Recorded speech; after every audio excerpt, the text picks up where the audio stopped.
Magandang araw ulit sa inyo lahat. At ngayon is pag-uusapan na natin at tungkol sa elements ng film. So yun, pag nag-research kayo sa Google, makita nyo ang daming elements ng film. Merong 5, merong 7, merong 8, merong 9, merong 12. So pero tingnan natin kung matatalakay natin lahat yun kasi meron pang mga micro elements na tinatawag. Pero sa ngayon, pag-uusapan muna natin tungkol sa story arc na isa sa mga mahalagang elements ng paggawa ng pelikula. So ano ba yung story arc? So ito yung pinaka-narrative ng kwento. So maraming tawag dito, meron tinatawag itong dramatic arc, meron namang narrative arc, pero tuwagin natin itong story arc. So bakit mahalaga itong story arc? So ang story arc is yun yung pinakahinga ng kwento. So para mapag-usapan natin ng maayos yun, papalabas ako sa inyo na isang short film na ginawa ko. So background lang, nung ginawa ko tong short film na to, parang biglaan lang dumating yung AD ko, si Kim, from Manila. Kasagsagan ng COVID noon. So parang first time niya makatawid ng from Manila papuntang Cavite. So ngayon nagkataon din, nagpunta rin si Chris sa bahay namin, which is yun ang aking minsan ay tumatayong cinematographer or DOP. So ngayon, napag-usapan namin na gumala, dala yung sasakyan. So nakarating kami ng Kibiang Tunnel. Makalampas ng Kibiang Tunnel, may nakita ko magandang lugar. Sabi ko, tigil tayo rito. Tapos, nisipan namin na walang magawa, sarap tumambay, ganda ng hangin, na gumawa kami ng short film. Na kaming 3 lang, kasama. So, ang ginawa namin is, yun nga, ako na nag-video.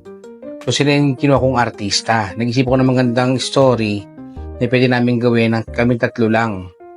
So, kaya ito, para meron tayong mapag-usapan sa mga darating na araw at para maliwanagan nyo kung ano yung story arc, kung paano ito hihimayin, panoorin nyo to. Minsan sa buhay, iba-iba ang pinagdadaanan ng tao.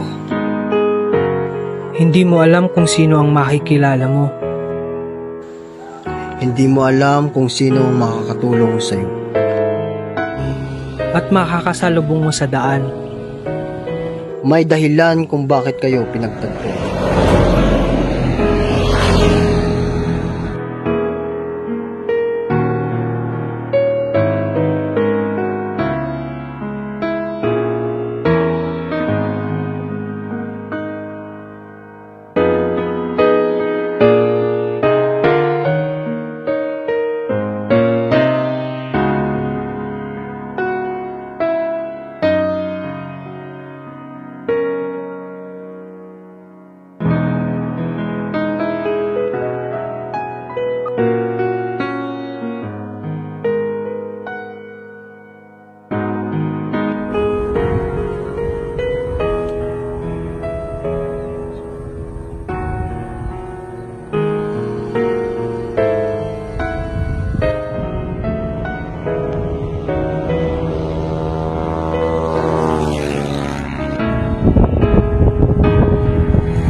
Opo. Opo, sige po.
problema? Gusto mo, umupo muna tayo. Dito tayo.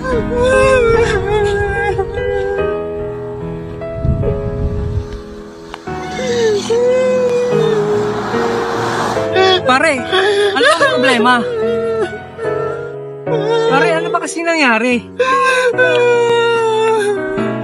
May COVID ako. Anong gagawin ko?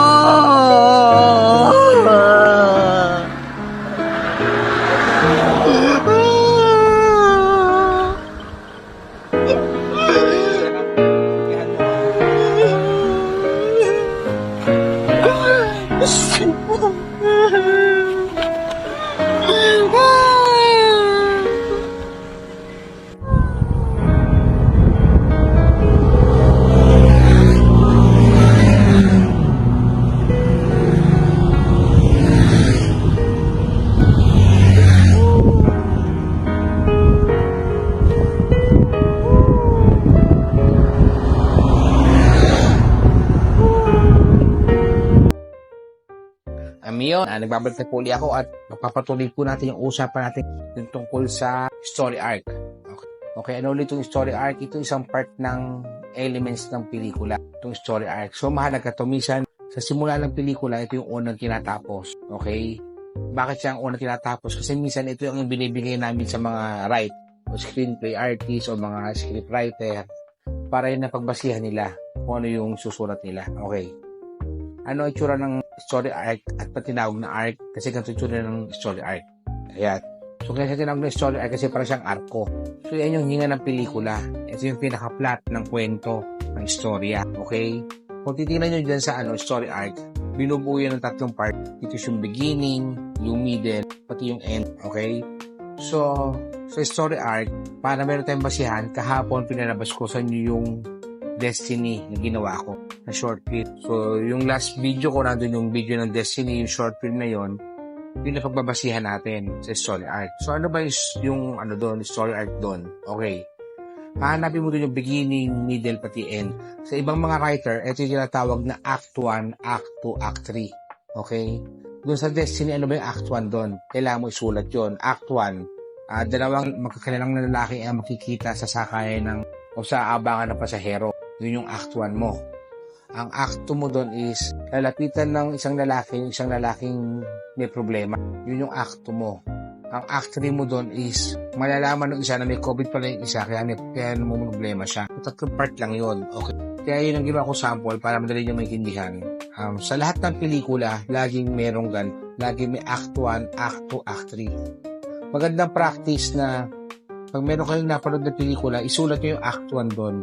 Ano yung Act 2, ano yung Act 3. Yun ang mahalaga. Para masubukan nyo yung kakayahan nyo kung paano gumawa ng kwento. Kasi sa totoo lang, ganun kadali lang gumawa ng kwento. Act 1, Act 2, Act 3. Pag na-perfect mo o nasanayan mo yung paggawa ng kwento ng ganun paraan, masasabi nyo sa sarili nyo, ang dali lang palang gumawa ng plot ng isang pelikula. So actually, itong story arc na to, dito maraming pumapalpak din na filmmaker. Ito yung dahilan kung bakit minsan tayo is nakakatulog sa sinihan. Kasi lumulunday yung kwento. Kumbaga sa niya, kailangan siya, dire-diretso, hindi pwedeng sa gitna pa lang plot na. Pwede ang ending mag-plot, pero sa unahan dapat ganyan siya. Tumataas bumababa. Tapos pati sa huli, saka alam mong plot. Okay? So yun yung story arc. Mahalagang alam natin yun kasi kung hindi, magiging boring yung pelikula natin. Kasi parang pinakatibok ng puso ng pelikula natin na kailangan yung manonood, hindi makatulog. Sabihin nun, kaya tinawag na pelikula or sa iba is entertainment kasi nga kailangan ma-entertain mo yung viewers. So, ganun kalaga yung story act. Kailangan sa simula pa lang bago pag gawing script to is malino na yung story act mo. Okay? So, simulan ulit natin. Simula sa beginning, middle, hanggang end. So, sa beginning o yung act 1, kailangan doon, bago mag-act 2, meron kang turning point na tinatawag. Kung saan hindi bibitaw yung mga audience na parang meron kang doon. Parang meron kang agad-reveal. Yun yung first reveal mo. Na parang, okay. Kaya sila nakakilala kasi nilapitan niya yung naiyak na tao. Papunta sa act 2 yun.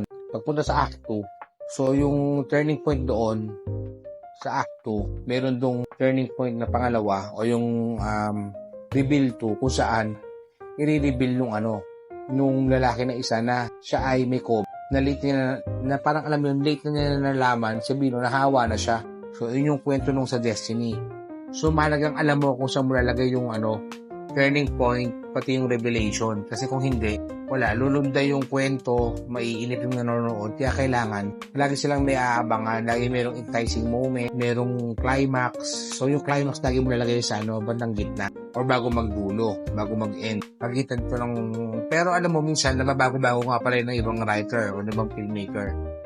Iba niyang ginagawa, sinisimulan sa huli, ending muna, tas middle, tas yung beginning. So, kahit ano man mangyari, basta lagi andyan yung story arc na yan, dapat hindi mawala. Binabago-bago siya ng posisyon kasi para nga hindi maging boring.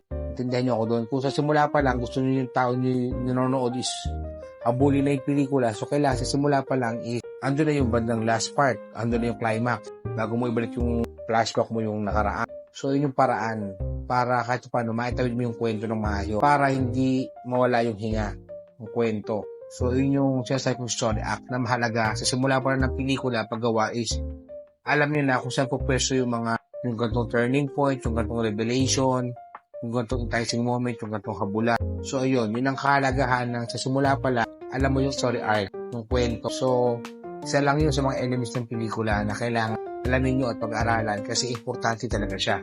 Kasi sample, ang daming gumagawa ng pelikula na hindi buo yung arc. What I mean is, simula lang, climax, tapos binibitin yung dulo. So, hindi na siya magmumukhang arc para na sa kalahating gano'n. Hindi siya diretsong pa gano'n. So, mahalaga kahit paano, buo siya. So, may mga pelikula na ang ginagawa nila sa huli is open-ended. Pero hindi sabihin na hindi kompleto yung arc. Ang mahalaga, sarado yung pelikula. Kung meron kulang sa dulo, nangangahulugan lang yun na ikaw na balang mag-fill doon yung viewers na. Pero mahalaga pa rin buo yung story arc. Hindi pwedeng lang yan, kalahati lang. Kasi hindi siya magiging arc. Hindi pwedeng beginning lang pati middle na walang end. Laging merong end. So yun, mahalagang matutunan niyo yung paggawa ng story arc kasi malaking bagay ito sa paggawa ng pelikula. Kahit full length or short film, mahalaga na buo yung story arc mo. So yun, para hindi mabitin yung nanonood. So yun lang muna ngayon at sa madating na araw, pag-uusapan natin ibang key elements ng pelikula. Okay? Salamat.